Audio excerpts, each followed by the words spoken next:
I've been doing journalism for 35 years. I define myself by my job. My old career came to an end because I got pretty horrific burnout. I couldn't go back and do that job 7 days a week, which is kind of what it was taking to be at the top of my game at the time. I felt irrelevant. I was bang on 51, very average, when I experienced the menopause. I remember thinking, do you know what? I've been messed about with my periods. I had a horrific childbirth experience and I didn't really say anything. This is not going to happen to me for a third time. I'm going to the doctor. And so I went marching in expecting a massive fight. And I sort of almost banged my fist on the desk. Don't mess with me. Don't mess with me. I want to know what's the gold standard and I want it. Talk to me about the podcast with Cant. So, are you having a good time? It started at once a week and it was called Been There, Done That, Got the Podcast. Literally two midlife women wanging on about anything. Old men we've got crushes on and shouldn't have, absolutely ridiculous things. But it went straight to #1 in the news entertainment category on Apple. We were like, what? To women who are listening to this, who feel like I'm on the brink, what would you say to them? It's funny, because when I had my kids, I said to everybody, just get back on that conveyor belt and work, because otherwise you're out of the loop. 20 years on from that, I would say... Welcome to Grit and Grace with me, Debbie Wosskow. In this series, I'll be chatting to a whole host of incredible guests to discuss the unique challenges, triumphs, and transformative experiences that often define us as women in midlife. Through shared personal stories and advice, we're going to tackle some of the most important and relevant women's issues to date. I see this as more than just a podcast.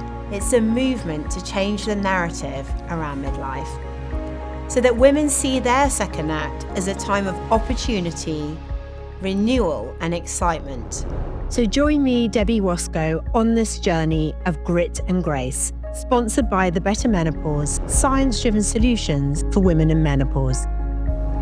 My guest today is someone who's helped shape how British women think, feel and talk about their lives, especially in midlife. She's an award-winning journalist, the former editor of Stella, Grazia and The Telegraph magazine, and co-host of the brilliant Got the Podcast with Kat Farmer, and now features director at You magazine. She's known for her honest, witty takes on everything, from fashion to family, grief and menopause, and she's become a powerful voice for women navigating the messy, beautiful middle of life.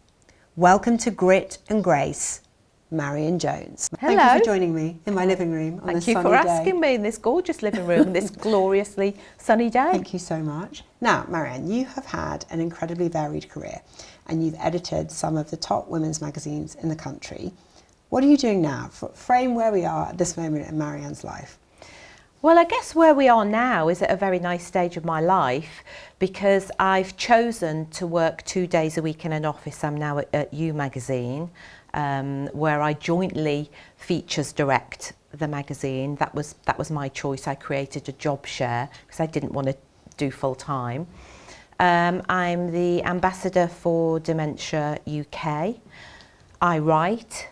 I've done a podcast.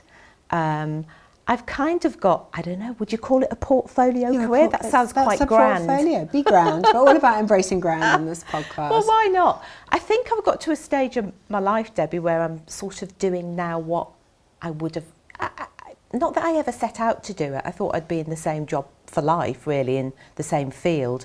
I think it's just branching out and doing other things that have really made me happy and trying to get that lovely balance, which I've never been very good at. How does it feel to try new things? At first scary, because really my old career came to an end because I got pretty horrific burnout when I was at the Telegraph, and that was just a terrible time over COVID, and I didn't know I was burnt out. I found out because I just kept getting what I thought was vertigo, just dizzy spells.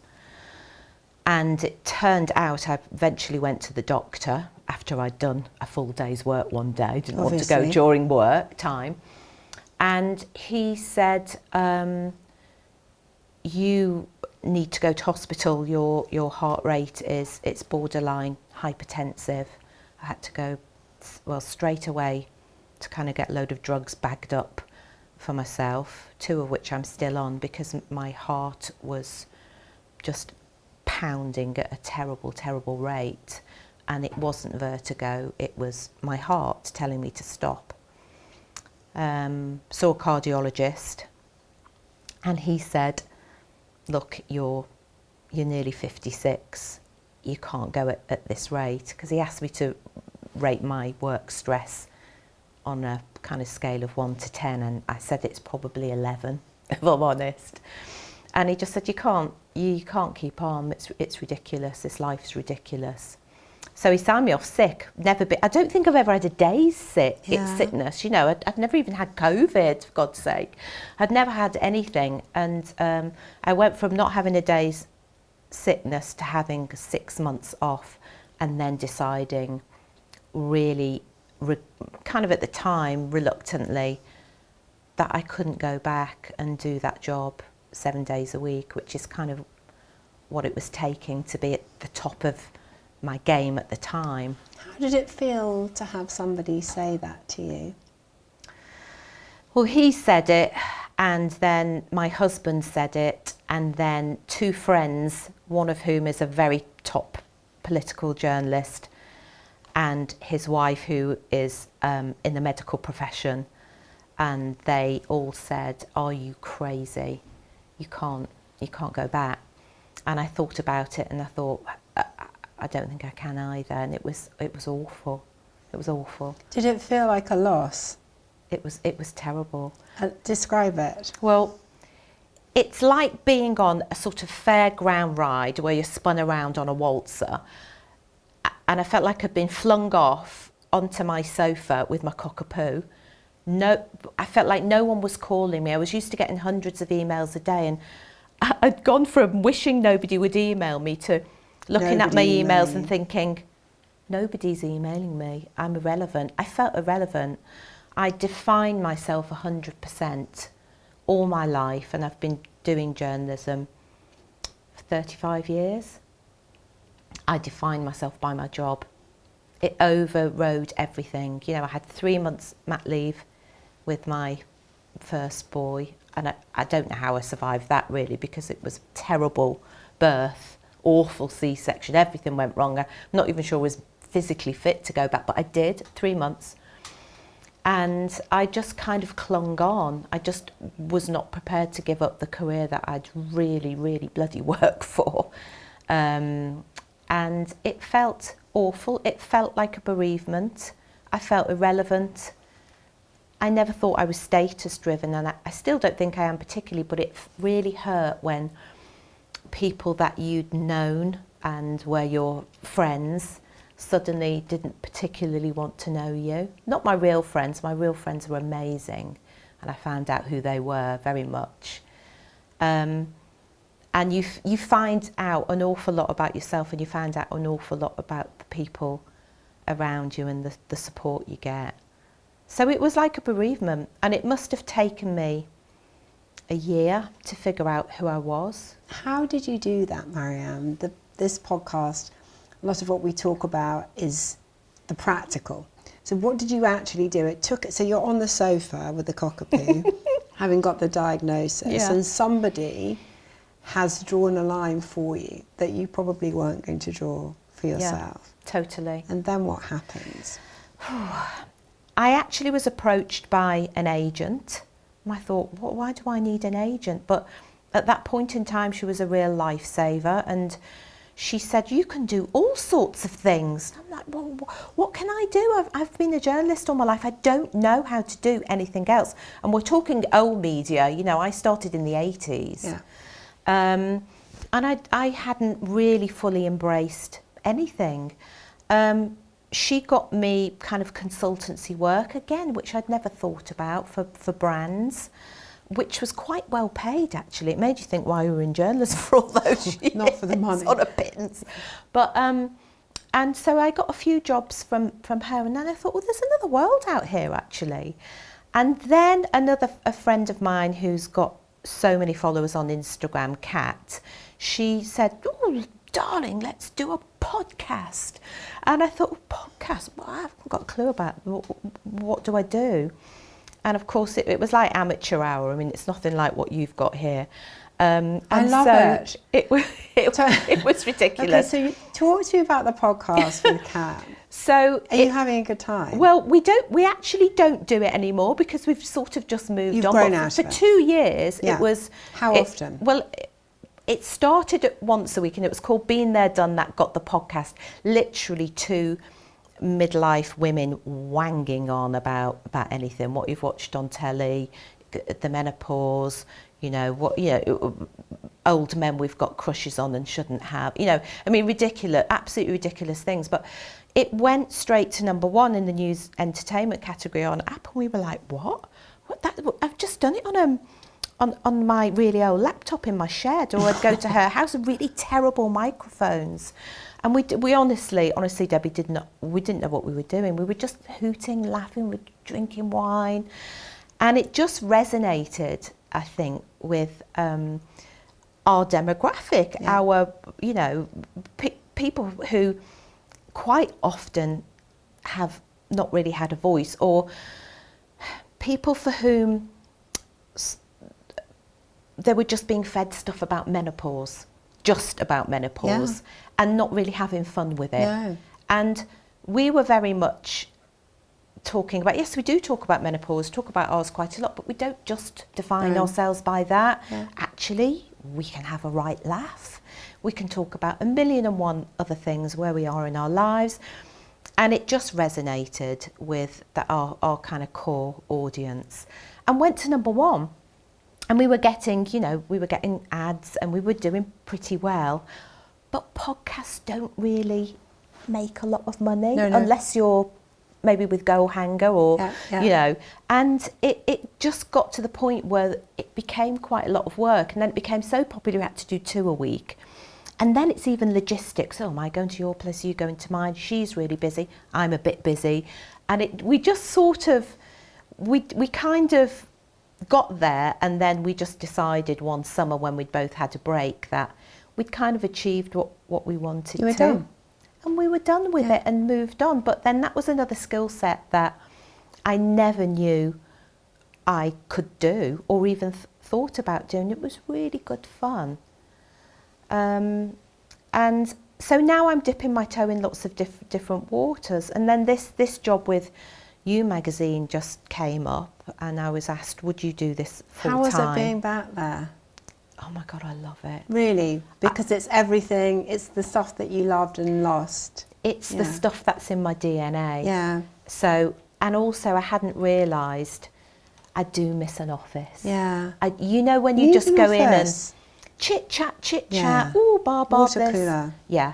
Because I have been, much as I love my cockapoo, Charlie Varley, I have been talking to her quite a lot, one-on-one. Okay, that's nuts, yeah. And it is very, very nice to get out, and it's quite a young team too, so I slightly feel like mum, or even nan. So a lot of them are 20-something and 30-something. It's really nice to think that I can almost teach a little bit, because I'm that old that I do feel. That's what offices are for, I think. And I think as we think about women being women in our moment, I think we think about how we bridge to younger women, either the women we work with or our daughters or the partners of our sons and our mothers. I kind of think about that quite a lot. Yeah. Talk to me about your mum. I know that she was an extremely important person in your life. You sadly lost recently. Yeah. And I think about, as women, how we span generations and the women that have influence on us as we grow. So talk to me about Mum. She was my biggest influence in the world, really. And I mean, as we're recording this, it's a year to the day, bizarrely, since we lost her. She was, I mean, the real essence of what your podcast is called. She had grit and she had grace. She was about this big. Yes, she makes you look tall. I've seen the pictures. I'm only 5'3". Not. Yeah, I'm really not. But it's all stages, yeah. We measured her once in M&S children's department. She was the average size of a 10-year-old. She was tiny, Maltese, Scouser. Had come over here at 16 to marry my dad, who they met over in Valletta. He was a naval in the Royal Navy. And I was the youngest of three, who grew up in a Liverpool council estate. And my dad was a drinker. It was never called alcoholism back then. He was a drinker. He liked his drink. Fond of the drink. Fond of the drink, fond of a one-liner. Everyone loved Dave, you know, he was always in the pub. And he basically just drank every bit of money that they both made. They both worked in the same factory in a place called Prescott, the outskirts of Liverpool, which was just factory and houses. My grandmother worked in the Lever Brothers soap factory. What, really? Yeah. She did. And the first flat I ever bought was in a building in London called Sunlight Square, which was also where they made soap. Port Sunlight. Yeah. That's where she grew up. 13, Amazing. She was working there. Oh my God, I know. It's mad, isn't it? And I always remember at 5 o'clock the buzzer would go. You'd hear it all over the town, and then literally it was like Piccadilly Circus for about 10 minutes as everybody walked back. But she was a factory worker and he was a factory worker. But when I was about 8, my mum discovered he was having an affair, quite appropriately and conveniently, with the barmaid of his local pub. And she kicked him out. And from that day onwards, she was on her own with 3 kids. And he didn't contribute a penny. He left. And I just saw how she dealt with it, I guess. I mean, I didn't know any different, but she just cracked on. She just got on with it. I remember saying at her funeral, we must have been the best fed kids in our town, because she refused to do anything like ready meals, not that there were many back then, but she would come home, she would walk home from the factory every lunch hour. She'd prepare tea, as we called it in the north, and it would often be stew in a pressure cooker. She'd then walk back to the factory, then walk back, you know, I'd come home from school and, you know, it'd be like a sauna in the kitchen because the pressure cooker was going on, and she'd cook every single meal from scratch. And I'd say, Mum, can we have Finder's crispy pancakes that had just been invented? She'd be like, you're not eating rubbish. And she would know the value of every single penny. She would make us walk from one end of town to another if butter was half a pence cheaper. You know, she was that she was that type. But because she was the way she was, we didn't know we were poor. She would knit everything. I hated it. I'd go to school. Your clothes. Oh, she would knit all my uniform, knit my uniform, my jumper, sew my pinafore. Everybody else would have gone to M&S and got their stuff from there, or Tyra's, which was like the local store. And I would be going in like a Aran cable knit sweater, and the teachers would say, "Look at you, you look lovely," and I'd just want to look the same. Did your dad remain in your life? No. Never.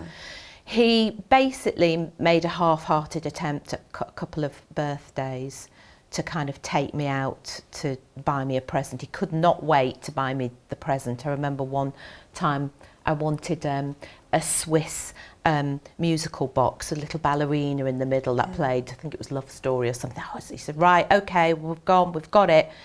I'm putting you back on the bus now. It was only little. Putting you back on the bus, you'll know where to get off, because he wanted to go for his lunchtime pint. And from that day, I must have maybe been 9, my mum found out. She went ballistic. And she said, do you want to see him? And I said, no, I don't really. She went, that's it. And that was that.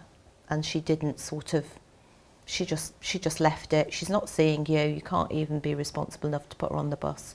And he wasn't that bothered. And to be honest, nor was I, nor was my brother or sister. Has it come up in later life, or that's just how it was when you had your mum? I'm asking for a friend, by the way. Are you? Well, my kids I've been divorced since they were 3 and 1, and I mean, we wonder about all of this, don't we? We do. We wonder yeah. in a way our parents didn't, I think. It's really weird. I think of my mum as my mum and my dad. So when I lost her, it was like I'd lost sort of everything. My sister, who's the peacemaker of the family, she's the eldest. And she kind of kept in touch with my dad and his side of the family. I didn't. I'm actually quite good at just saying, it's done. It's done. She said to me, please come to his funeral. It might, I don't know, closure. She wouldn't use the word closure, my sister, but that's what she meant. And I thought about it. I thought, do I want to go to this guy's funeral who never wanted to know me, never wanted to know his 2 lovely grandchildren, or 3 grandchildren, 2 of them mine. Why would I go to someone's funeral who's been literally no part of my life? And I said to my sister, I'm not going. And she said, I don't want you to regret it. And I've never regretted it. Never, ever. I never think about him, really. Let's talk about midlife and feeling excited about being in midlife. So I would love you to talk about your menopause if you want to talk about your menopause, but the way we talk about it in this podcast and even as the founder of Better Menopause is in a positive and celebratory way. And one of the things that I'm really focused on is making sure that women have the resources and support to totally smash it in midlife, to do everything they ever wanted, to live, to grab life by the balls, to have the career of their dreams, to have the career that they would have liked to have had. So to talk about what it is like for you and how that has been for you and how you think about that. I think I was at the age, I was bang on 51, very average when I experienced the menopause. I think I'd reached that age. I remember thinking, do you know what? I've been messed about with my periods. I had shockingly awful periods. I had a horrific childbirth experience that I shouldn't have had. And I didn't really say anything. And I just remember thinking, I've got all the symptoms. I've got all the classic symptoms, the sweats, the slight anxiety, the not sleeping as well. This is not going to happen to me for a 3rd time. I'm going to the doctor. And I was really all like this. Yeah, because a couple of my friends had said, oh, we had a hard time with our doctor, they gave us a really difficult time, it's the date of your last period and da-da-da-da. Well, I had the Mirena course, so I hadn't had a period for ages, and I'd got that because my periods were terrible. And so I went marching in expecting a massive fight, and I sort of almost banged my fist on the desk and said, it's my menopause. Don't mess with me. Don't mess with me. I want to know what's the gold standard, and I want it. And he went, okay. And he didn't give me any test. He actually just took my word for it. And all this, when was your last period? So, well, I don't know because I'm on the Mirena course. So I'm 51. I'm feeling like this, and I want to be sorted. And he said, he said, it's great you're on the Mirena course because you're halfway there. You'll need this dose of HRT to go with it. I went, right, bye. And then felt immediately better. So I was kind of lucky in that respect. And then have just really watched what I do and what my supplements are and how I exercise. I mean, I bought a Peloton in the middle of COVID. I used to be... How unusual. Yeah, I know. Such a cliche, cockapoo and a Peloton. But I also got to the stage where I thought, this is now on me. I need to start taking care of myself. What did that look like then versus life in your 30s and 40s? So what were the tweaks or the changes? What's it like now? What do you do? I never used to stop in my 20s, 30s and 40s, and I think I used to drink quite a lot as well, because I do enjoy a drink. Also, it was the time. It was. I mean, it was just it was madness. Yeah, I mean, but very rarely, my 20s, 30s went home. We just every night intended to go home, but somehow got waylaid by pub or a party, and that was great. I loved it. Loved that time in the media back then. But now I think it's just kind of listening to myself, and the shock, the absolute shock I had with my health really made me think that you're not invincible. I've now got 2 heart tablets that I'll be taking for the rest of my life. Yeah. I've got to really reassess how much I'm doing everything, whether that's work or whether it's worrying about the kids or whether it's just worrying about anything, and try and stop that. I've got a really good friend called Nahid who's helped me through it. She's a somatic breathing expert, yoga expert. This is the sort of stuff I'd have just Okay, scoffed talk to you about at. that. I'm atrocious at this, but I do have my net sister down, loves a gong bath. So She basically teaches you how to breathe. She's written a book called Soothe. I would really recommend, because it's lots of case histories. It's all about burnout and what to do about it. And she's like a kind of breath whisperer. And I was shallow breathing. One of my symptoms was, and I wasn't aware of it, I was shallow breathing and holding my breath. And that was a real sign of stress. And it was kind of not having a great effect on my heart, fundamentally. And she kind of, I had a session with her yesterday actually, where she just gets you to do very small movements on a mat. It's not in, out, in, out. She does different things that are quite difficult to explain, but she'll just almost get you to tilt your head in a certain way, your pelvis, feel how your bones are lying on the floor, get you to kind of think about your skeleton and then your breath. And this is the sort of stuff I would have just thought, this is absolute woo-woo, bloody rubbish. And I don't think that way now, because it works. It's really worked with me. So that was amazing. Reconnecting with walking the dog for lengths of time, not just running in and out, but that has really helped. It's kind of stuff that we're all meant to know, isn't it, really? But we don't. Cutting down the old alcohol, because I think you do get to an age, like it or not, where your body and your mind don't process alcohol the way they used to. And so I will cut down, possibly not have anything in the week, and have a little bit at the weekend, or maybe once in a week and a couple at the weekend. But I'm always I always wish I hadn't the next day, even if I've had a couple of glasses. It's weird. I just feel slightly differently, but I don't think I'll quite give it up. And then taking supplements, of which yours have really helped the better menopause, and that is not a plug. Tell me what you take. The sleep ones have altered my sleep, because I didn't know anything about magnesium or ashwagandha or any of those things.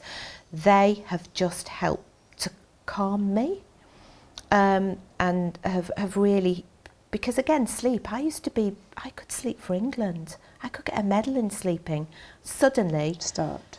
Yeah, and then or anxiety would kick in the middle of the night, particularly as I was going through the burnout. And where's the anxiety? So Anna Jones, who you know, and I, we always talk, because our background is sort of similar to yours, and that we're both northern grafters, as we describe ourselves, but we talk about debtor's prison.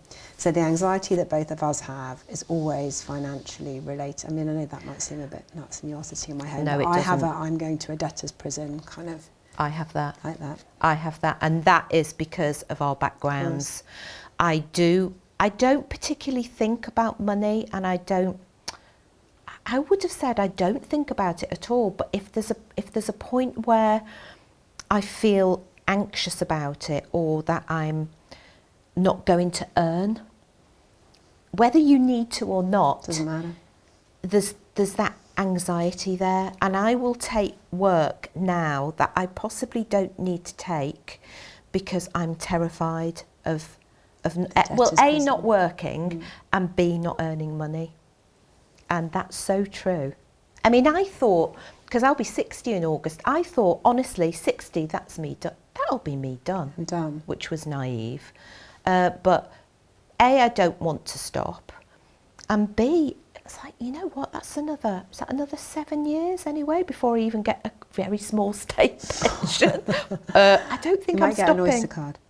Yeah, well, except I don't live in London, so I don't even get that. It's an outrage. To women who are listening to this, and I think there will be many, who feel like I'm on the brink. I'm on the brink of a moment. I'm on the brink of I can't. I'm on the brink of burnout. What would you say to them? It's funny, you know, because when I had my kids, I said to everybody, ignore everything, get those fingernails grown and cling on. Do not bother with long mat leaves. Don't just get back on that conveyor belt and work, because otherwise you're out of the loop. 20 years on from that, I would say the opposite. I would say you've got to think of your health. You've got to think of you've got to think, this is how I feel, I could have a third of my life left if I take care of myself. That's quite a lot. And I think that has to come first now. So I would very much say, don't ignore any warning signs, however silly, you think. I mean, I was falling over as I was tying up my shoelace and ignoring it for months. And that was my heart telling me, I'm about to pack in, you know, and I would have probably ignored it. I just think you can't do that if you want to have a life that's meaningful and healthy. But I would also say to women, don't step completely off. You know, otherwise you're going to be watching a lot of Netflix, which is really nice, but it's that tick-tock of the afternoon clock and you're sitting and you don't know what you're going to do. Whether it's, I mean, I volunteered for a charity called SmartWorks, just to have something to do and to just do something meaningful. And I loved it. I've met so many nice people. And one opportunity can lead to another, even if you're not doing it for those reasons. Well, we all need purpose. Yeah, you do. No matter what age you are or what stage in life you are, you need purpose. And then another friend said to me, say yes to things more than you say no. Now, I was always a yes person, people pleaser. So what she meant by that is say no when it's appropriate, but take to risks. Opportunities and to take risks. I mean, you know all about that. Yeah. And to take the coffee. It might not be what you think it's going to be, or it might not be up your street, but it might lead to something else. It might lead to that person knowing another person who is, you know, going to be helpful to you. And just have the coffee because it's nice to have the coffee. Have the coffee. Yeah. Now, the podcast is called Grit and Grace because that's my mantra. Yeah. What's yours? My mum's mantra was always, it's nice to be nice. Well, give me that. What does that mean? That why be nasty to someone when you can be nice? And that if you are nice to someone, I always judge a person on how they treat the waiter. And if somebody's genuinely polite, I think more of them for that. I will always be very mindful of trying to be kind. I mean, the kind's probably an overused word, but just trying to be genuinely nice because you should be. And the thought of me not being would make my mum mad. And also that it's a bit of a kind of mantra that I've got in my bathroom. I don't really like mantras. The whole live, laugh, love thing makes me cringe. But it is just work hard and be nice to people. Is kind of something that I think you can't really go wrong if you do that. And also, just crack on. Just crack on. Isn't a bad one. The Scouser. Yeah, just crack on. I love it. Now, before we wrap up, I'm going to do a quick fire round. You ready for this? I don't know. It's easy. Okay, ready. If you could pick one skincare brand that you'd recommend for midlife women, what would it be? That is a tricky one. What do you use? I use all kinds. What do you come back to? There's one called MV Therapy, and she's an Aussie. Well, she's a Brit who lives in Aussie, and it's natural and it's beautiful. But I have to say as well, you can't go wrong with Beauty Pie. Yeah, It's love a bit of Beauty Pie. really Love her. great stuff at an amazing price. Amazing. MV Therapy, Beauty Pie. Favourite fitness or gym brand? Peloton. Okay. Top wellness tip. One thing to de-stress. Breathe. Learn to breathe. Favourite influencer, expert or doctor for menopause advice and support? Who's your go-to? Liz Earle. Oh, Liz Earle, of course. I love her. Wonderful. And I interviewed her last year, and she is so knowledgeable. She's amazing. She does her homework. She's and I amazing. trust her advice. Yeah, I always have a Liz Earle thing. I remember Anna and I saw her at the very beginning of Albright. We interviewed her for something, and she had a child at 49. Oh, yeah. Yeah. Which she thought was menopause, and she referred to it as her autumn leaf. Yeah. And whenever I spoke to any of my girlfriends who were like, I'm done with contraception now because I'm in menopause, I'm like, autumn leaf. Eek. So I've always, always held on to Liz Earle for that one. Favourite supplement for tackling menopausal symptoms? Oh, you know what that is, Just and say it's it, yours. say it. It's the Better Menopause. Thank you. One beauty product you think every midlife woman should own? Skin oil. Okay. For where? me. Everywhere. I think, oh God, I literally put skin oil everywhere, body, face. Get one that isn't, I know it's called oil, but get one that's a drier oil. Not oily. I literally, I couldn't live without serum or a skin oil. Okay. And one food or type of food that you think makes a difference to how you feel? I start the day, and it keeps me going until tea time, with handful of nuts, Greek yogurt, chop a bit of fruit in, put some honey on. I mean, I think an assortment of nuts. Okay. Walnuts, almonds, pecans, because we don't often get that in our diet every day. So just whop it on a bit of Greek yogurt, bit of granola, chop a bit of fruit, honey. That's me kind of done. Thank you. Marianne Jones and her assortment of nuts. Thank you for joining me for Grit and Grace. Thanks, Debbie. Thank you so much for listening today, and thanks to our sponsor, The Better Menopause. For more content like this, don't forget to subscribe to our YouTube channel or follow us on socials. See you next time, as I'm joined by more incredible guests here on Grit and Grace with me, Debbie Wosskow.